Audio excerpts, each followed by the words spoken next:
L'objet de ce vœu, donc, ce sera le vœu sur le prolongement de la véloroute le long du canal de Berry jusqu'à Noyers-sur-Cher.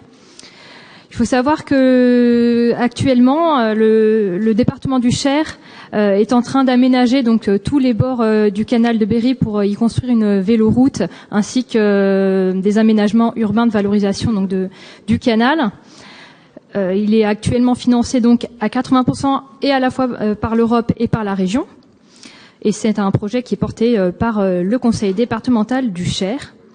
Le canal de Berry, il faut savoir que c'est un canal donc, qui mesure 260 km et qui représente un intérêt vraiment touristique majeur pour l'attractivité du Val de Cher. Il traverse donc 3 départements, l'Allier, le Cher et le Loir-et-Cher, de Montluçon à Noyers-sur-Cher.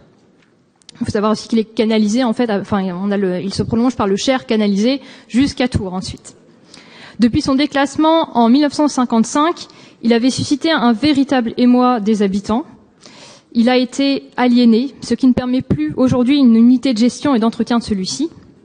Il a par endroits été d'ailleurs remblayé ou altéré suite à des aménagements urbains, tels que des chemins ferroviaires ou des routes. Toutefois, il a conservé un caractère pittoresque et de nombreux ouvrages d'art, dont certains sont d'ailleurs inscrits aux monuments historiques.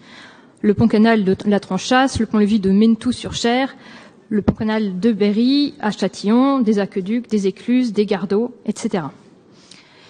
Il traverse dans le Loir-et-Cher des communes qui offrent de nombreux atouts patrimoniaux.